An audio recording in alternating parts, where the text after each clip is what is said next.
बड़ी खबर हम आपको बता दें कि आज पूर्व सेना अधिकारियों से प्रधानमंत्री नरेंद्र मोदी ने अपने आवास पर मुलाकात की, उनके साथ बैठक की। अभी इस वक्त की बड़ी खबर, पूर्व सेना अधिकारियों से प्रधानमंत्री नरेंद्र मोदी मिले। पीएम आवास पर पूर्व सेना अधिकारियों के साथ पीएम की बैठक हुई। पूर्व फौजियों के समूह से पीएम नरेंद्र मोदी की मुलाकात हुई और प्रधानमंत्री नरेंद्र मोदी ने मौजूदा हालात को लेकर उनके साथ चर्चा की। तो इस वक्त की बड़ी खबर हम आपको बता रहे हैं और हर एक जानकारी भारत एक्सप्रेस आप तक पहुंचा रहा है ऑपरेशन सिंदूर को लेकर कि क्या इस वक्त हो रहा है, किस तरह की हलचल है, सरकार फैसले जो ले रही है उसके लिए जो बैठकें कर रही हैं वो हम सब बता रहे हैं। और इस बीच इस वक्त की बड़ी खबर हम आपको ये बता रहे हैं कि प्रधानमंत्री नरेंद्र मोदी ने अपने आवास पर सेना के पूर्व अधिकारियों से भी मुलाकात की, उनके साथ चर्चा की और जो वर्तमान हालात है, वर्तमान जो स्थिति है उसको लेकर पूर्व फौजियों के समूह से प्रधानमंत्री नरेंद्र मोदी ने चर्चा की है। ऑपरेशन सिंदूर जो चल रहा है, पाकिस्तान की तरफ से जो हमला किया जा रहा है, उन हमलों का भारत की सेना ने जबरदस्त जवाब दिया है। हालांकि कुछ कैजुअलिटीज भी हुई हैं, भारत सतर्क है और इस बीच जो बॉर्डर के एरिया हैं वहां पर ब्लैकआउट कर दिया गया है। सुबह 6 बजे तक के लिए भारतीय सेना पूरी तरह से तैयार है। आसमान से लेकर जमीन और फिर पानी तक हर जगह भारतीय सेना, इंडियन नेवी, एयरफोर्स और थल सेना सभी तैयार हैं। महिमा कटारिया हमारे साथ, हमारी संवाददाता जुड़ी हुई हैं। महिमा, आप बता रही थी कुछ देर पहले कि बैठक चल रही है और काफी अहम बैठक प्रधानमंत्री नरेंद्र मोदी की, और इस बैठक की खास बात यह कि जो पूर्व फौजी हैं, पूर्व सेना अधिकारी हैं, वो लोग भी इस बैठक में शामिल हुए थे और उनके साथ प्रधानमंत्री ने चर्चा की। आनंद, बिल्कुल सही कहा आपने। लगातार हम अपने दर्शकों को बता रहे हैं कि इस समय जो प्रधानमंत्री नरेंद्र मोदी के आवास पर बैठक हो रही है वो फॉर्मर तीनों सेनाओं के चीफ्स उसमें मौजूद हैं,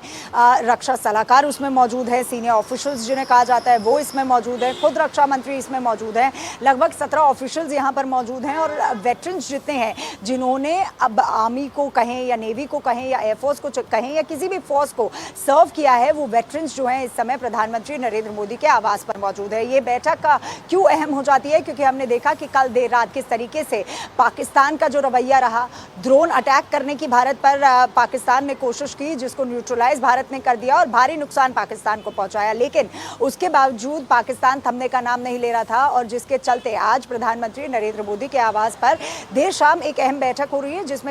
जिसे खुद चेयर कर रहे हैं प्रधानमंत्री नरेंद्र मोदी। अब क्योंकि ऑपरेशन सिंदूर के बाद जिस तरीके से प्रधानमंत्री के आवास पर हमने बैठकों का दौर देखा, लेकिन आज की बैठक इसलिए अहम हो जाती है क्योंकि उनकी जो एक्सपीरियंस और एक्सपर्टीज रही है। आपको याद होगा कि पिछली बार जब सेनाओं के प्रमुख के साथ प्रधानमंत्री नरेंद्र मोदी की बैठक हुई थी तो तीनों सेनाओं को खुला हाथ दे दिया था कि आप टारगेट सेट करिए और ऑपरेशन कैरी आउट करिए, लेकिन साथ ही साथ भारत ने जब ऑपरेशन सिंदूर किया तो एक बात बहुत ही सटीक तरीके से इंटरनेशनल फोरम पे भी रखी थी कि हमने टेररिस्ट कैंप्स को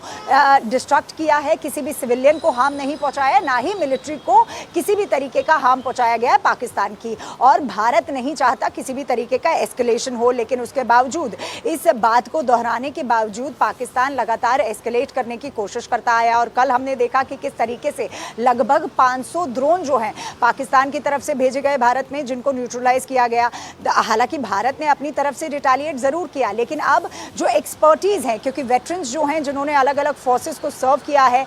जो रक्षा सलाहकार हैं वो इस समय प्रधानमंत्री नरेंद्र मोदी के आवास पर मौजूद हैं, साथ ही साथ फॉर्मर जो आर्मी, नेवी और एयरफोर्स के चीफ्स हैं वो भी यहाँ पर मौजूद हैं। तो किस तरीके का डिस्कशन जो है, ग्राउंड की जो सिचुएशन है उसकी अंडरस्टैंडिंग देने के लिए प्रधानमंत्री नरेंद्र मोदी को यहाँ पर खुद रक्षा मंत्री मौजूद हैं, राजनाथ सिंह मौजूद हैं, कि क्या कुछ अब ऐसी स्ट्रैटेजी मैनेजमेंट करनी चाहिए कि पाकिस्तान को मुंहतोड़ जवाब दिया जाए। ये तो तय है आनंद की इस बार पाकिस्तान को मुंहतोड़ जवाब देके रहेगा भारत। ऑपरेशन सिंदूर से ये तो साबित कर दिया था कि टेररिस्ट, क्योंकि मुझे अभी भी याद है बिहार से प्रधानमंत्री नरेंद्र मोदी ने ये संदेश दिया था कि आतंकवाद की आखिरी जमीन को भी बख्शा नहीं जाएगा, मिट्टी में मिला दिया जाएगा। तो अब आप देख सकते हैं कि किस तरीके से ऑपरेशन सिंदूर को कैरी आउट किया गया, लेकिन उसके बाद भी पाकिस्तान का आनंद जो रवैया रहा, लगातार हमने देखा बॉर्डर्स पर फायरिंग, हालांकि क्रॉस फायरिंग में हम भारत जवाब देता जरूर आया, लेकिन कल रात जिस तरीके का भयावह एक रवैया, एक कंफ्यूज स्टेट जिसे पाकिस्तान को कहा जा रहा है, लगातार जिस तरीके का रवैया पाकिस्तान बार बार भारत के चेतावनी देने के बाद समझ नहीं पा रहा है। तो अब प्रधानमंत्री नरेंद्र मोदी के आवास पर एक अहम बैठक हो रही है। किस तरीके की अंडरस्टैंडिंग आप देखिए प्रधानमंत्री लेना चाह रहे हैं। जो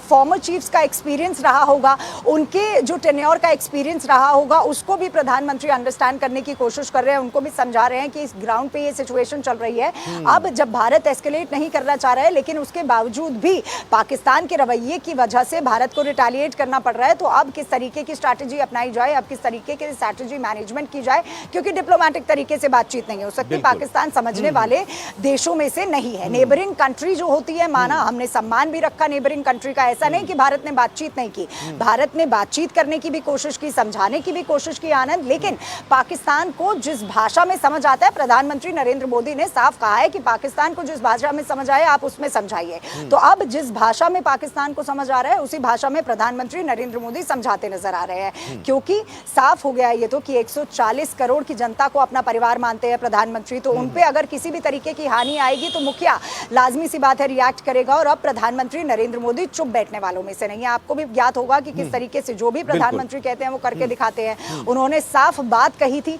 इंटरनेशनल मैसेज दिया था आनंद, मुझे अभी भी याद है कि उन्होंने अंग्रेजी में ये बात कही थी कि हम ट्रेस करेंगे और हंट करेंगे, इनके बैकर्स को भी नहीं छोड़ा जाएगा, जो भी इनको बैक कर रहा है उनको भी हम नहीं छोड़ेंगे। तो इस बार भारत जो है बिल्कुल प्रिपेयर्ड है, लेकिन साथ ही साथ प्रधानमंत्री कोई भी ऐसा कोना नहीं छोड़ना चाह रहे, कोई भी ऐसी अंडरस्टैंडिंग नहीं छोड़ना चाह रहे जिससे इंटरनल सिक्योरिटी को हार्म हो, सिटीजन्स को हार्म हो, या फिर किसी भी तरीके की ऊंच नीच हो। तो प्रधानमंत्री ग्राउंड की अंडरस्टैंडिंग जहां पर एक तरफ ले रहे हैं, वहीं अगर फॉर्मर चीफ्स की हम बात करते हैं, वेटरन्स की हम बात करते हैं, जिन्होंने अलग अलग फोर्सेज में सर्व किया है, रक्षा विशेषज्ञ जो हैं इस समय प्रधानमंत्री नरेंद्र मोदी के आवास पर मौजूद हैं, तो उनसे भी अंडरस्टैंडिंग लेने की कोशिश प्रधानमंत्री नरेंद्र मोदी करेंगे, उनके एक्सपीरियंस को समझने की कोशिश करेंगे और उनको सिचुएशन का पूरी तरीके से एक जो ब्रीफिंग है वो दी जाएगी और उसके बाद एक स्ट्रैटेजी मैनेजमेंट जो है वो वापस से की जाएगी। तो अब देखना ये होगा कि क्या कुछ निष्कर्ष निकलेगा, क्योंकि चार दीवारी की बातें होती है, कुछ ऐसी स्ट्रैटेजी होती है जो नहीं बताई जा सकती, लेकिन कुछ जवाब। हाँ बिल्कुल, क्योंकि जो फैसले लिए जा रहे हैं उन फैसलों के बारे में